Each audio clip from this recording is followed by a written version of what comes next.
싱킹 브릿지 타임즈 2024년 11월 1일자를 진행하도록 하겠습니다. 구독, 좋아요 부탁드립니다. 오늘의 편집 내용 되겠습니다. 일반 뉴스 편집이 아닌 독특한 내용을 좀 맨 처음에 편집을 해봤습니다.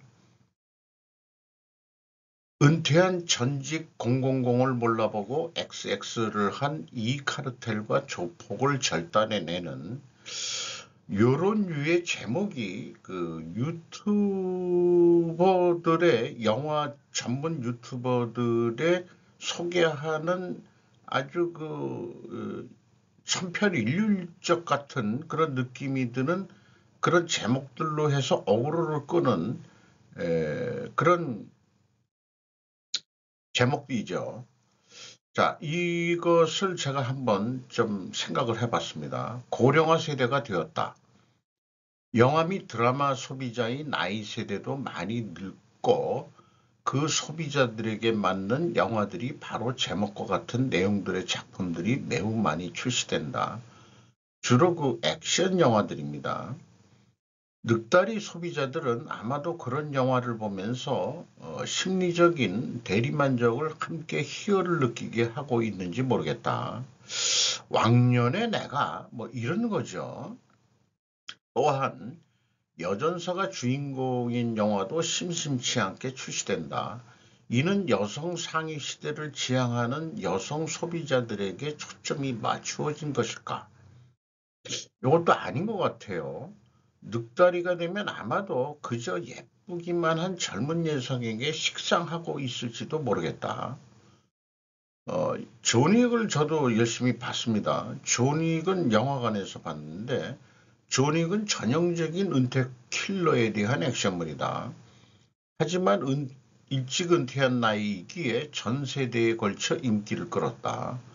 시리즈 기간 실제 배우도 늙어가고 있지만 아직 늑다리라고 할 수는 없는 그런 거지만은 이게 그 고령층만을 위한 게 아닌 그 영화가 되니까 대히트를 쳤었죠. 진짜 늑다리 주인공도 영화도 심심치 않게 많다. 영화 속에서는 마약 카르텔을 아작을 내는 것도 많지만 실세계에서는 아닌 것 같아요. 특히 한국은 이제 마약 청정국이 아니라고 표현된다. 이것도 심각한 문제라고 보여집니다. 어쨌든 저와 같이 잠이 없는 은퇴한 늑다리인 나는 영화 전문 유튜버들의 압축 재방송에 시간을 보냅니다. 이거 한번 빠져들면 이제 잠을 늦게 기차는 거죠. 이걸 끊어야겠다고 생각하면서 이건 뭐 아재 개그 같은데 참 늑다리 주인공 영화는 트럼프에게 좀 유리할 것 같은 이런 거를 그 11월 1일 첫날 한번 생각을 해보게 됩니다. 이게 제 마음을 어떻게 아는지 머스크 심장저격 김예지 한국 최초 테슬라 엠베서더 선정 김소영 동아일보 오늘 아침 11시에 보도가 됐습니다. 세계 신기록을 수립하고도 무심하게 권총을 매만지는 모습에 일론 머스크 테슬라 최고 경영자의 찬사를 받은 2024년 파리 올림픽 사격 은메달리스트 김예지 선수 임실 군청 32살이네요. 국내에서 처음으로 테슬라 코리아의 엠베세터가 됐다. 요 밑에 일론 머스크가 would be cool to have a shooting world champion in an action movie라고 영화 액션 영화의 주인공을 해도 되는 그런 것 같다. 이렇게 좀 속 시원하다는 식으로 be cool 이런 표현인데요. 제가 또 영어가 짧아가지고 이렇게 이제 꾸며놓으니까 또그 또 예쁘다면 예쁘고 그 여자는 역시 그 잘 꾸미면은 이쁘게 보이는 것 같습니다. 자, 전 세계적인 보호무역주의 흐름 세계 경제 발목 이상은 한국 경제입니다. 미국이 이럴 수가 한국 기업들 당혹, 삼성, LG도 당했다. 요게 원래 뉴스 제목인데 이런 뉴스 제목은 반미 감정 유발하는 의도 아닐까 하는 생각도 해봐요. 중미 사이에 낀 샌드위치 코리아 경보 요것도 물음표를 좀 붙여보고 마치 과거형처럼 뉴스 제목으로 어그로를 끄는 언제까지 중간에 껴서 새우등 터진다고 할 것인지 이런 뉴스를 보면은 이게 좀 국뽕은 아니지만은 그 뭐 나라를 뭐 그래도 아낀다는 마음을 가지고 있는 입장에서는 이런 식의 표현보다는 좀 다르게 전개를 해야 되지 않을까 그런 생각도 하게 됩니다. 두 후보는 모두 미국, 캐나다, 멕시코 협정을 뜯어고치겠다고 공언하고 있다.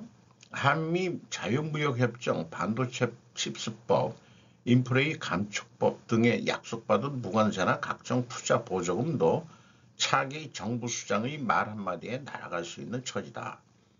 니어쇼링도 안 된다. 아예 미국 본토에 투자해서 일자리를 만들지 않으면 인정하지 않겠다는 게 양 대선 후보의 이식이다. 권영대 이와이 한국 파트너는 시장이 있는 곳에 직접 투자, 마켓쇼라 하라는 뜻으로 해석하는 됩니다. 미중 하나만 골라라. 이거는 강요된 거예요. 너 어느 편에 설래? 양다리 걸치지 마라. 벌써 싱킹브리지 타임즈를 한 지 1년이 뭐예요? 1년이 좀 제가 넘은 것 같은데 어, 제가 이 이솝우화 얘기를 끊임없이 하고 있죠. 나중에 박쥐가 된다 우리나라. 그 세계 속에서 낮에 아주 그 밝은 세상에서 못 살고 어둠으로 나락을 떨어질 거다. 박쥐 신세가 될 거다.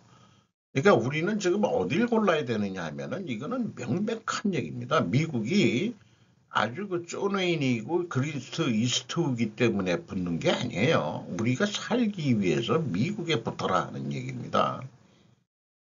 무역 더 이상 성장 동력 아니야라는 표현도 했고 SCM Supply Chain Management 공급망 관리 경영 이런 게 이제 중요해진 거죠. 미중 갈등 격화와 전 세계적인 보호무역주의 흐름은 결국 세계 경제의 발목을 잡을 가능성이 높다. 그건 맞아요. 그러나 그렇게 돌아가게 돼 있다 이런 얘기입니다.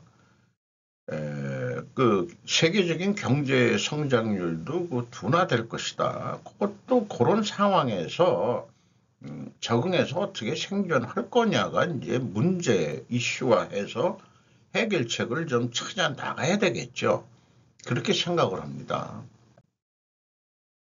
여기에 트럼프의 이민 제한이 우세하다면 어반 아메리카는 잃을 것이 많습니다라고 한마디로 이 제목을 읽어보면은 이민을 이민 오는 것을 그 통제하게 되면은 미국이 잃을 것이 많다는 브룬킹스 앨런 베르브가 기고를 한 내용입니다. 뉴욕을 쇠락의 도시, 필라델피아를 피로와 범죄로 황폐한 도시라고 묘사하는 것. 트럼프는 최근 디트로이트 이코노믹 클럽에서 카멜라 해리스 부통령이 선거에서 승리하면 전국이 디트로이트와 같을 것이며 당신은 엉망진창이 될 것이라고 경고. 트럼프 후보는 자신과 내각이 미국 생활에서 거의 모든 종류의 이민자의 존재와 역량을 줄이기 위해 다양한 방법을 모색할 것이라는 신호를 보냈다. 이러한 제한된 정책은 오랫동안 중요한 인구 통계학적, 경제적, 문화적 연료를 이민에 의존해온 도시에 특히 해로울 것이다. 공화당은 거의 모든 종류의 이민자를 줄이고자 한다. 약 죄송합니다.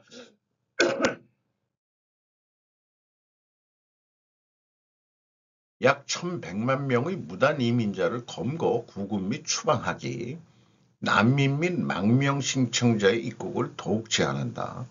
역사적으로 이민자의 수가 적은 국가 출신 이민자를 위해 미국 영주권을 받을 수 있는 경로를 제공하는 다양성 이민 비자를 폐지한다.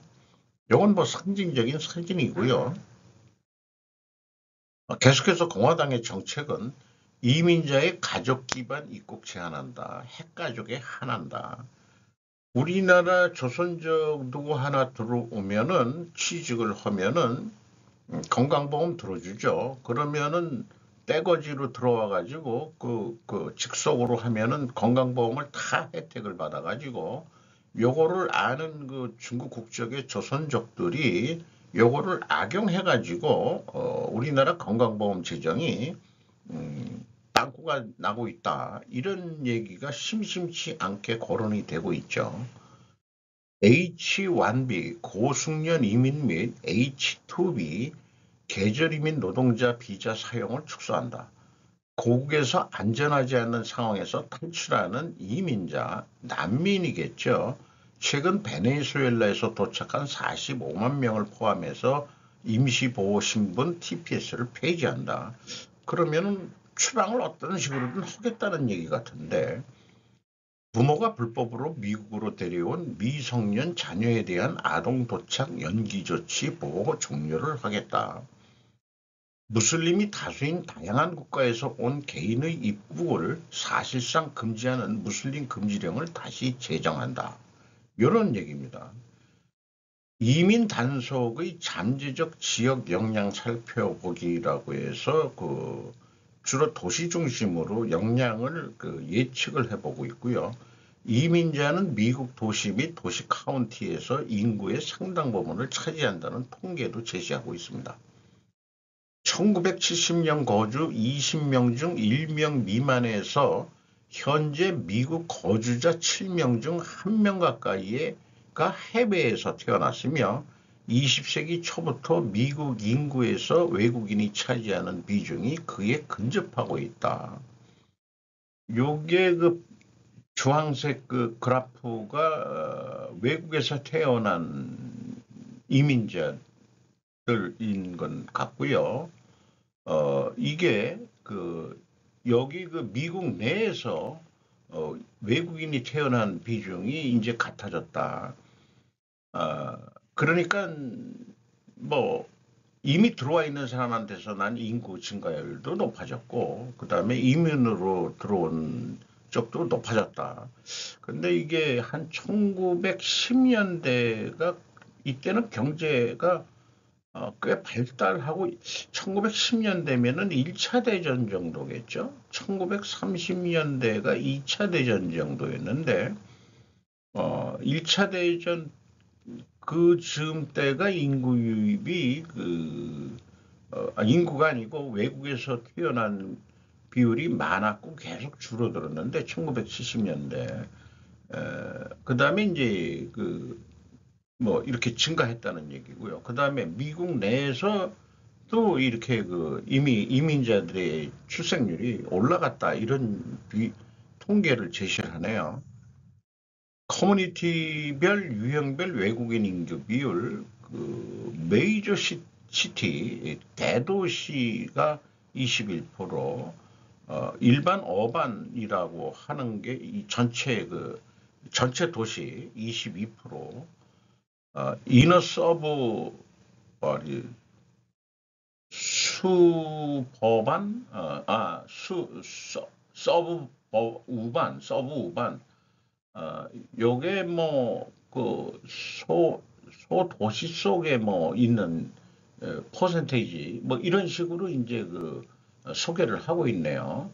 2018년에서 2022년 5개년 미국 커뮤니티 설문조사 데이터의 저자의 분석 이렇게 했습니다. 이민자는 최근 미국 도시와 대도시 외곽 지역의 성장에서 불균형적인 비중을 차지한다. 뭐 이렇게 이제 주마다 어떤 그 이슈들을 소개를 하고 있습니다. 그 주에 그 카운티 이런 데서 인구가 감소해가지고 어떻게 하면은 이민자들이 이 인구 감소를 완화해주고 있다 이런 얘기를 하고 있고 또 지난 20년 동안 모든 유형의 미국 커뮤니티에서 이민자의 존재감이 높아졌다. 이민자들은 도시 미국 기술 기반의 중요하고 다양한 부분을 형성한다. 경제학자들이 인적 자본이라고 부르는 개인의 교육과 기술은 장기적인 장소 성장에 가장 큰 기여를 하는 단일 기업이다. 그러니까 미국은 원래 이민의 국가로 시작했기 때문에 이게 이제 그 어떤 그 인적 자본들이 들어오면서 미국이 강대국이 됐는데 막 이민이 들어온 것도 있지만은 1차 대전과 2차 대전, 2차 대전 때는 주로 독일 과학자들 뭐 직간접적으로 그 유혹을 해가지고 과학자들이 왕창 들어온 것도 있었죠. 이민 정책은 도시 정책이며 공화당의 도시 정책은 도시 복지를 위협한다라고 결론을 내고 있고 지금 긴급한 요청이 들린다. 이렇게 얘기를 하고 있는데 이미 그 유럽의 그 이민 정책의 변화에 대해서도 얘기했지만은 무역으로 생각한다면은 보호무역을 하겠다는 얘기하고 똑같은 얘기거든요. 자, 그러면은 이민하고 그 경제하고 같이 생각을 해야 될 것 같습니다. 이것도 자본이라고 했으면은 이 경제하고 불가분의 관계가 있는 거다. 이렇게 이제 판단을 하면은 여기에 뭐 인간적인 인본주의적인 뭐 이런 거를 다 떠나가지고 한번 좀 그 생각을 해보자 그러면은 좀 우리는 좀 단순하게 좀 생각을 해보는 연습을 해볼 필요가 있을 것 같아요. 그래서 충분 조건으로 제가 정리를 해봤습니다. 만약에 미국 보호무역주의가 강화된다면 그러면 미국 이민 보호주의 정책도 강화될 것이다. 왜냐하면은 미국 제조업이 리쇼링을 하기 때문이다. 보호무역주의를 하면서 이것이 미국 제조업의 리쇼링이 원인이 되면은 필연적으로 존재할 다른 결과는 뭐가 또 나올 거냐면은 미중 대립 격화로 중국 디프레이션이 일어날 거다. 이런 중국의 디프레이션을 필연적으로 존재할 거로 제가 이 생각을 해봤어요. 이것이 이제 정확한 근본 원인이냐? 뭐 일단은 그렇게 생각해보고 한번 또 좀 생각을 정리해 가보죠. 미국이 이민 정책을 수정하는 것이나 미국이 이민을 억제하는 정책은 사실상 같은 맥락이라고 저는 판단하게 됐습니다.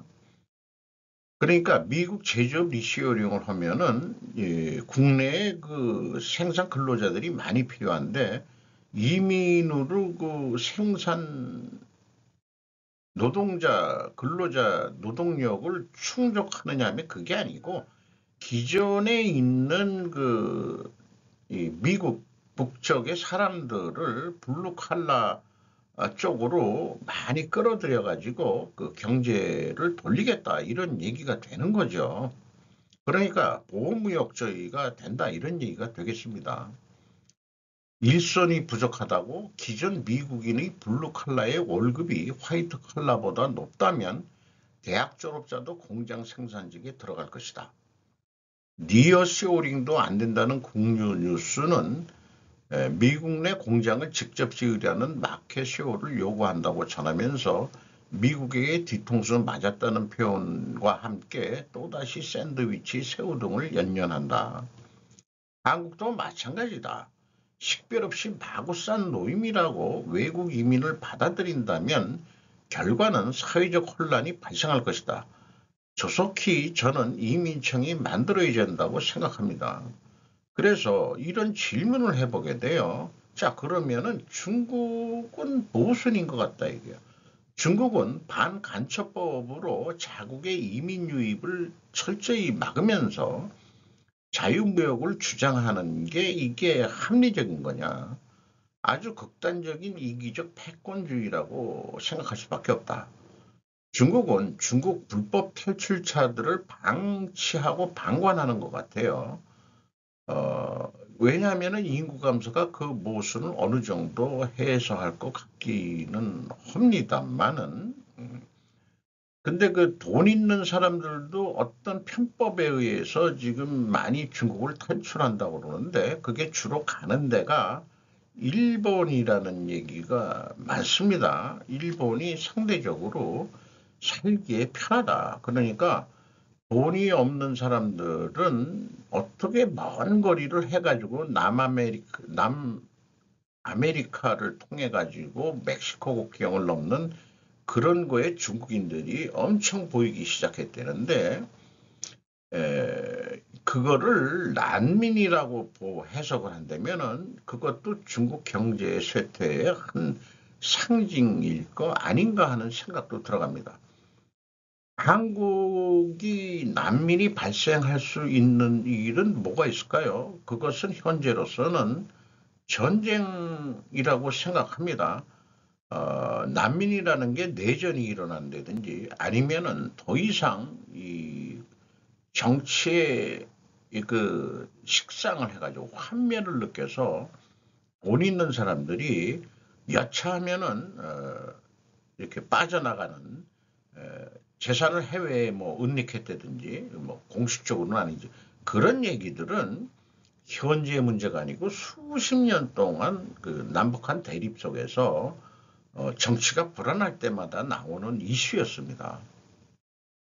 그런데 이제 미국이 그렇게 자유스러운 유통, 물적이나 인적 자본이 그 자유스러운 그 자유 유통의 그런 세계를 천명했었는데, 세상이 흐르다 보니까 우리 이제 우리 스스로 힘들어. 이제 안 되겠어. 우리 다시 막을 거야. 어, 패권 국가가 그렇게 하겠다는데 뭘 어쩌란 얘기냐 이게요. 거기에 적응해가지고 어떻게 살아야 될 방법을 찾아야 되는 거 아니냐. 결론은 그렇게 생각이 들어갑니다. 북한의 장거리 미사일 시험은 미국을 공격할 수 있는 개선된 잠재적 능력을 보여줍니다. 김영진, 김통영, 마리 야무기치 세 명의 기자가 AP에서 보도를 했습니다. 이번 그 미사일 발사는 미국 선거를 며칠 앞두고 미국의 관심을 끌고 우크라이나와의 전쟁을 지원하기 위해 러시아에 파병된 북한에 대한 비난에 대응하기 위한 것으로 보인다. 일부 전문가들은 러시아가 발사에 대해 북한에 기술 지원을 제공했을 것이라고 추측했다.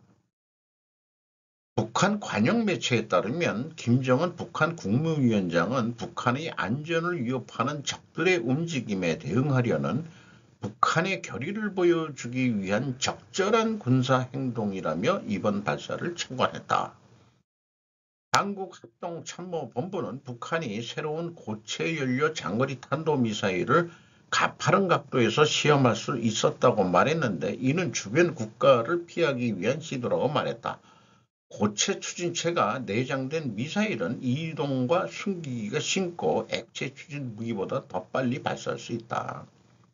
일본 측 반응은 나카타리 겐 일본 방위상은 기자들에게 미사일의 비행시간 86분과 최대 고도 7,000km, 4,350마일 이상이 이전 북한 미사일 시험에 해당 데이터를 초과했다. 뭐 이렇게 그냥 했다는 얘기죠. 저건 아무래도 그 러시아의 그 미사일 기술이 들어간 것 같아요. 북한의 한국과의 절연은 영원히 계속될 것인가? 전문가들 헌법 개정해서 생각 바꿔야. 아메바 타임즈라고 10월 17일 조선중앙통신에 따르면 북한은 남한을 적대국가로 지정했다. 한국과의 통일정책을 포기한다는 김정은 위원장의 방침에 따라 헌법 개정을 단행했음을 확인했다고 보도했다. 얼마 전 한국으로 이어지는 도로와 철도 폭파는 헌법에 규정된 적대 국가에 대한 조치로 이루어진 거라고 언급하고 있다. 한마디로 붉은 타인이라고 더 이상 동족, 동포로 간주하지 않는다. 따라서 대화도 안 하고 통일도 안 된다. 국민은 어떻게 생각하는가? 그는 북한은 민심을 가늠하는 여론조사가 없기 때문에 알 수가 없다. 아마 불쾌해도 위에서 이대로 하는 거야 라고 지시가 내리면 내가 된다. 이의제기나 시위를 벌일 일도 없다. 북한은. 코리아 리포터 변신일 편집장은 회담 후 연회에서 김 위원장은 지금 문재인 대통령과 통일 얘기를 하자는데 먼저 시계부터 통일하라며 평양 시간 시계를 빼버렸습니다. 이런 거로 봐서 생각을 그 김정은이가 바꿀 수도 있는 거 아니냐. 그러니까 변씨는 이 코리아 리포트라는 변씨는 한 번 더 생각을 바꾸게 한다. 다시 한번 마음을 돌리게 한다. 그러기 위해서 여러 가지 발언을 해나가고 싶다. 그럼 이분은 이제 평화통일주의자, 요 사람이 변신이신 모양이죠. 언급은 없는데 이거는 조선 노동당 중앙간부학교 그 개소식의 태프를 걷는 김정은의 이제 모습인데요. 뭐 일개 소시민이 두 국가 체제다. 이제 너희들은 한 동족이 아니다. 우리는 남남이다. 이런 얘기인데 저도 그 외가 쪽에 그 북한에 살고 이거 지금 돌아가셨을 거예요. 인분이 한 분이 있었고 그 다음에 이제 또 일부는 외가 쪽에 만주 쪽에서 조선족이 돼가지고 좀 교류가 있었습니다만은 제가 느낀 환멸은 모친이 돌아가시고서는 조선족들의 그 행태는 예의나 이런 인본적인 그런 거를 보여주는 게 아니고 순전히 자기 이익만을 챙겨서 저희 모친을 이용한 국내에 들어와 가지고 그런 종류만 한 것으로 그 쓰라린 기억만 남아 있습니다. 조선족에 대한 것은. 그런 얘기도 좀 여기서 좀 이런 생각이 나네요. 만약 호랑이란 게 일본에서 어떤 이게 번역을 이렇게 됐는데 이게 그래서 도대체 이게 뭔가 원어가 못이 뭐라죠? 이게 이제 어떤 수고로 쓰이는 건지 잘 모르겠어요. 그렇지만은 진짜 호랑이라면은 이런 뜻인 것 같아요. 북로미를 일전국은 혼미하고 급변하는 한반도 안보 환경이라고 이하원 박국희 두 기자가 조선일보 일본판에서 보도를 했습니다. 미국 포스트 얘기 나왔고 그 다음에 이제 두 전쟁이 동시에 지금 장기 국면에 접어들었고 미국의 대외 정책으로 한반도는 더욱 후퇴하고 있다. 뭐 그런 건지 저건 한반도 정세가 전례 없이 혼란스럽다는데 동의하고 있다. 그리고 미국 자국 우선주의 보호무역적이 앞에 언급한 거.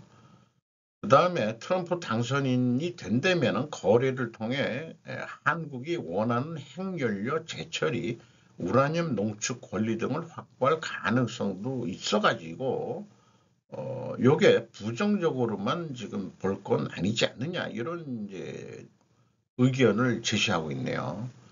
다만 전쟁 장기화로 러시아의 국력이 소모되고 있는 점, 북한군의 남한에 대한 군사적 대응이 일시적으로나마 뜻대로 되지 않는 점 등은 남한의 나쁜 것이 아니라는 분석이다. 러시아 파병을 하려니 남쪽에 장벽을 치워놓고서 파병을 한 모양이죠. 거꾸로 한국군이 선제 공격을 못하도록 남쪽에서 밀어 올라가는 것을 막으려고 했던 거 제 해석이 맞는 것 같아요. 전문가들은 한국이 대외적으로 경제는 중국, 안보는 미국 같은 전략적 모호성을 내세울 시기는 지났다고 본다. 경중안미 언제적 타령을 지금 재탕하는지 벌써 했어야 되는 얘기인데 아직도 국내에 친중 정치 애들이 많아가지고 좀 문제가 있습니다. 또 지금과 같은 비상기에는 대통령실과 외교부가 위기의식을 갖고 대외 전략을 전면 재검토할 필요가 있다는 지적도 나온다. 그러니까 재검토를 어느 쪽으로 해야 되냐면 반중 친미 전략으로 가야 되고 한중일 동맹으로 가야 된다. 이거는 저도 생각하고 있는 건데요. 이거는 여기에 전적으로 동의할 수밖에 없습니다. 한 전직 외교관은 현재의 위기 상황을 극복하려면 대통령실이 좀 더 전략적이어야 한다. 용산 내부의 소수 두뇌에서 나오는 생각만으로는 이 파고를 넘어가기 어렵다. 안보 위기를 극복할 특별 조직이 필요할 수도 있다. 그게 뭘까? 컨트롤 타워를 만들어가지고 완전 반중 친미를 하면서도 국가를 생존할 수 있는 길을 찾는 그런 브레인들 전략본부를 세워야 되겠죠. 이거는 이섭 아저씨가 수천 년 전에 우리한테 얘기해 준 건데 이 애들 동화책에 나오는 그 동화에서 쉽게 가르쳐 준 거를 어른들은 못하고 있는 거죠. 원자력 발전에 얼굴을 비치는 SMR, 10월 30일 피터 자이안이 이 소형 모듈형 원자로 SMR의 투자에 대해서 아주 긍정적으로 간단하게 뉴스레터입니다. 이 모든 것이 해결된다면 SMR은 미국을 향하고 있는 에너지 위기를 해결하는데 도움이 당연히 되고 우리나라도 이거를 해야 되겠죠. 원전 3, 4억이 착공을 했다 그러고 1, 2억이 다시 정상 완공을 했다 그러고 이게 돌아가야 될 것입니다. 러시안즈 에브리웨어라는 거로 해서 연이어서 했는데 이 우크라이나 전쟁을 통하면서 서방 쪽에서 러시아 외교관들을 많이 추방했답니다. 또한 사보타주는 오랫동안 러시아의 속임수였다. 그래서 파이브 아이즈는 우크라이나 전쟁이 시작되었을 때 러시아 외교관을 제거했고 그 정보 요원 목록은 다른 많은 국가와 공유되었다. 그래서 러시아인들에 대한 광범위한 외교적 수청이 있었다. 뭐 직접 죽인 거가 아니고 다 추방했다. 뭐 이런 것으로 이해가 됩니다. 그런데 이제 현재 러시아는 전 세계적으로 이러한 요원들을 있지만 현재로서 주로 아프리카와 멕시코에 있으면서 방해 공작 뭐 이런 것들을 하고 있다. 뭐 이렇게 소개를 하고 있습니다. 동남아에서 형한 감정 폭발, 태국 관광객 한국객 취소하고 일본 오는 속사정 프레지던트 온라인에서 자, 이 혐한 감정이 일어난 게 즉 얘기를 해보니까 데이트 앱 사이트 이런 데서 한국인하고 인도네시아 여자가 대화했는데 이 한국인이 인도네시아인들을 깔봤다 이런 것서부터 이제 시작을 한 거를 덧붙여서 얘기를 하면서 한국인은 동남아에 대해 너무 인종차별이다. 근데 이제 요렇게 이제 말레이시아인 여성하고의 대화에서 이렇게 했는데 그게 어떤 한국 놈인지 모르지만은 싸가지 없는 새끼죠. 그런데 현재는 태국인을 입국 거부하는 사례가 속출하면서 이거를 한국인이 인종차별적이다로 몰아가고 있습니다. 지금 일본 여론도 태국인 1만여 명이 한국 여행 취소 정부다. 지금 한국 정부가 이거를 왜 했겠느냐. 뭐 관광이 안 좋다 그게 아니고 제 생각에는 이거죠. 태국인의 불법 취업만이 아니라 태국인들을 경유한 마약 유통도 있을 것이기 때문에 특히 태국에서 들어오는 것을 예의주시하고 있다. 그러니까 입국 심사를 까다롭게 하고 고르는 것은 아까 얘기한 대로 그 이민이나 난민이나 망명이나 그런 여행객까지라도 포함해서 보호무역주의가 확대된다고 봐야 되는 거겠죠. 현재 그 18만 5천여 명이 태국인이 한국에서 일하고 있고, 저희 동네 그 가까이서도 뭐라 그러는데 태국말, 아니, 베트남 말 같지가 않고 어디 말인가 했더니 이제 태국말 같은데, 그 국내 그 식당에서 그 치킨집인데 치킨 튀기는 그런 일을 하고, 여자애는 서빙을 하고 남녀가 같이 들어와가지고 고용이 된 모양이에요. 이런 것은 고용허가제에서 들어온 사람들인 것 같죠. 공장에도 있지만은 공장 같은데 힘드니까 도시에 있는 그 서비스 업종에 들어가는, 그런데 이런 서비스 업종에 들어가 있는 사람 중에서 이 의도적으로 그 겉으로는 그렇게 취업 목적으로 들어와서 마약 유통을 하는 게 주목적인 거로, 그러니까 이 국내에 이 베트남 조폭 새끼들 생기고 태국 조폭 새끼들 생기고 중국은 삼합회 새끼들 생기고 이 나라가 이렇게 돼가지고 그런 거니까 너무 많이 그런 게 이제 문제가 되니까는 우리가 막은 거 아니냐 이런 식으로 저는 생각합니다. 일본보다 비싼 월급 27.1만 행으로 외국인 노동자를 현재 한국이 끌어들이고 있다.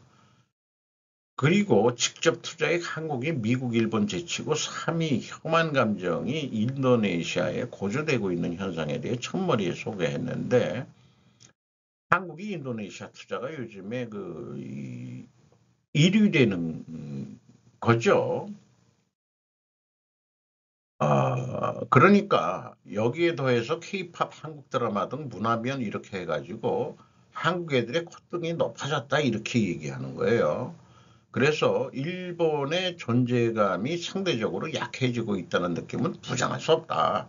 인도네시아에서 일본인은 한국인보다 좀 그렇게 보는데 인도네시아나 태국에서 혐한 감정이 크로즈업되는 것은 이처럼 한국의 경제력이 성장하고 국외에서 위상이 높아지는 가운데 생겨나고 있는 것일 것이다. 아니오시다. 그 태국 애들의 그 불법 취업이나 좀 마약이라도 그러네, 이 사람들아. 이러한 문제는 일본인이 경험해온 것이기도 하고 현재도 자중한 행동이 요구되는 것은 말할 것도 없다.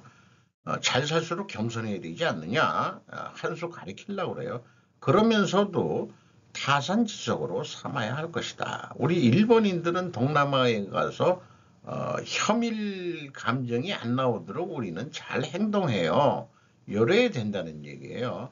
네, 우리 중국인들도 너무 시끄러운 것도 문제고 돈지랄 한다고. 한국인들 중에서도 그런 아새끼들이 많아요. 돈지랄 해가지고 골프 치러 가서 계집진들이라고 섹스나 하고 그거 얘기 많이 들었습니다. 그러니 혐한 감정 나올 수도 있지 뭐. 우리가 잘못한 것도 분명히 있어요. 자관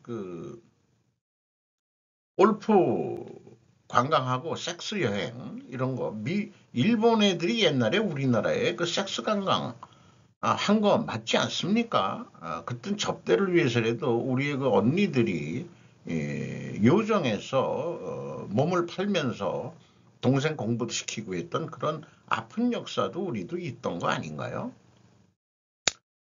역사가 그렇습니다. 이래서 국장하지 말아야 고려인 20% 유상증자 결정, 이준, MHN 스포츠, 자관 이 내용을 읽어보면은 MBK가 뒤통수 맞았다. 그래서 가격이 주가가 내려가니까 그래서 국장하지 말아야 된다라고 해서 MBK 입장을 두둔하는 듯한 뉴스 같습니다. 또한 유상증자 얻어맞은 MBK 파트너서 최윤범에게 개탄 모든 법적 수단 강구한다. 김세영 스마트투데이 이런 것도 있나요? 이게 MHA는 NHAN이 아니고 이름도 없는 데를 통해 가지고 아마 돈을 매겨서 이렇게 그 뉴스가 나오게 하는 거 아닌가 하는 상상을 해봅니다. 2조 5천억. 입이 다물어지지 않는다는 반응이다. 5분의 1을 유상증자한다니까. 이들은 회사가 피해가 가든 주주가치가 희석되든 최 회장은 상관이 없다는 듯하며 최 회장 머릿속에는 오로지 자신의 자리 보존에 대한 생각밖에 없다는 것이 오늘 다시 한번 입증됐다는 생각하고 있다. 그렇게 얘기하는 것을 제가 얘기할 때 근본 원인이 오로지 자기 자신의 자리 보존이라는 것은 인신공격과 인격 모독적인 거로 하죠. 그런 것은 원인으로 내세우면 안 된다니까 저는 MBK 애들이 똥줄이 탔구만 그렇게 보여집니다.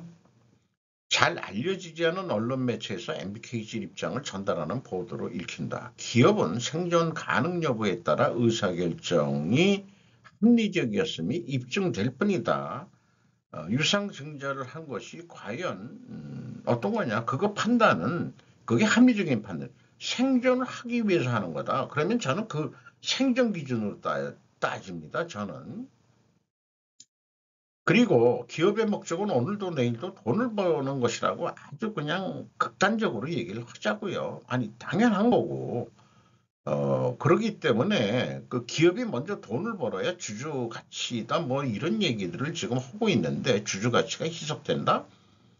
주주는 투자를 하면은 이익 배당 가져가는 게 우선순위지 시세 차익 가지고 돈 버는 게 주주 가치가 아닐 거예요. 그러니까 그 이익 배당이 합리적으로 그 하고 미래를 위해서 재투자를 위해서 유보하겠다.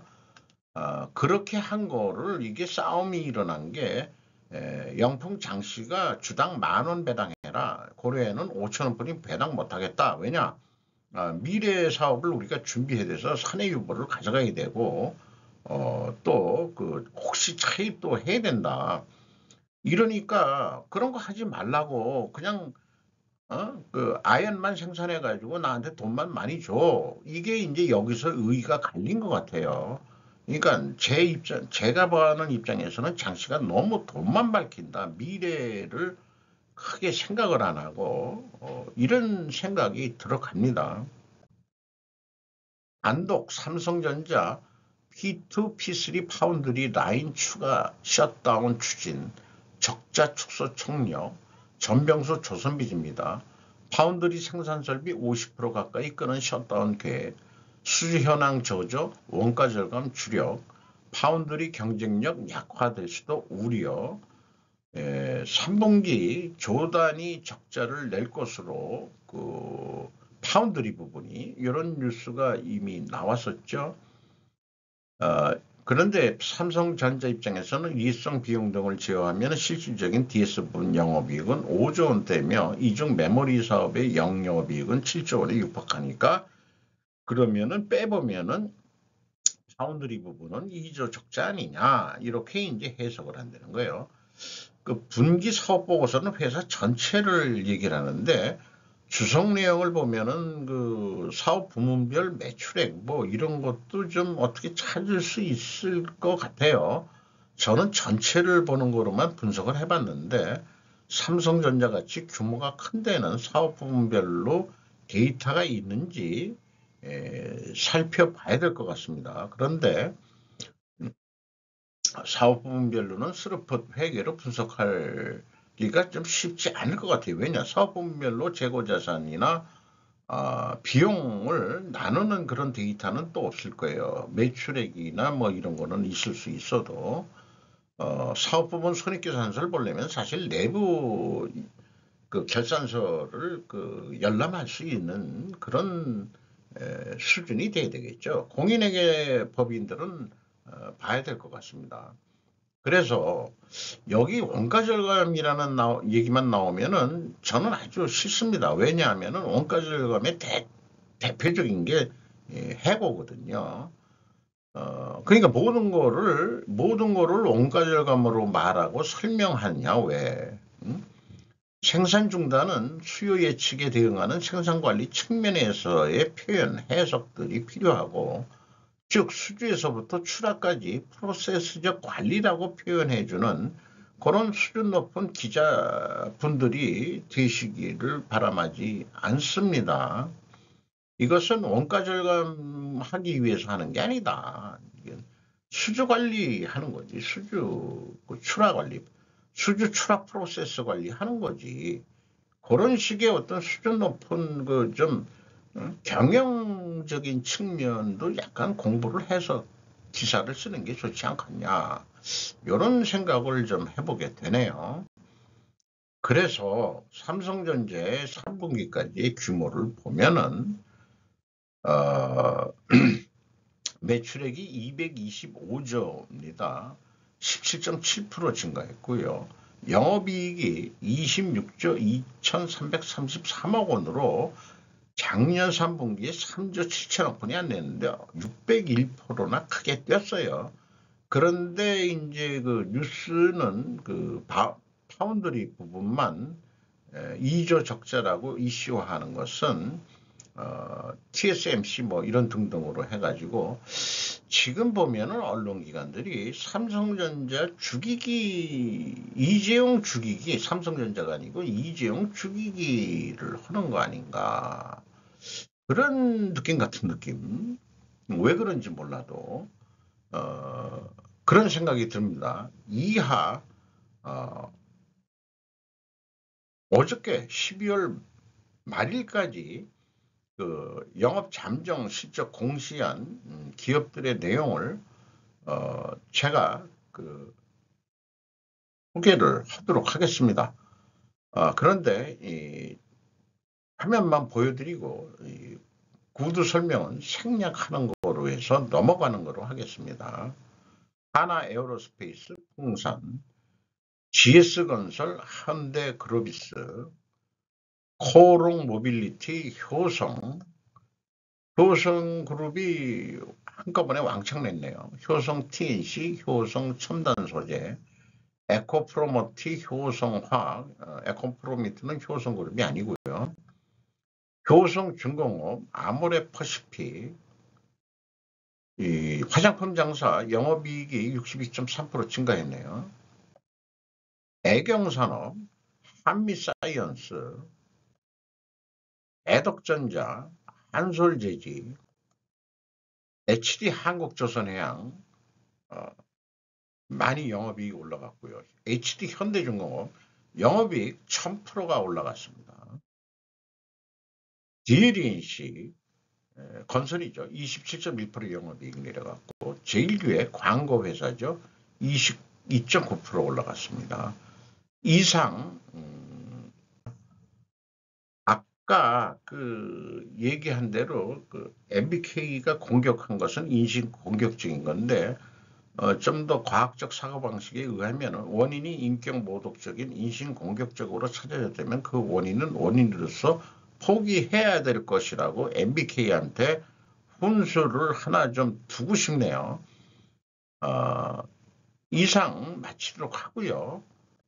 이런 데이터 내용은 오늘은 삭제를 안 하고 다 그 올려놓기로 하겠습니다.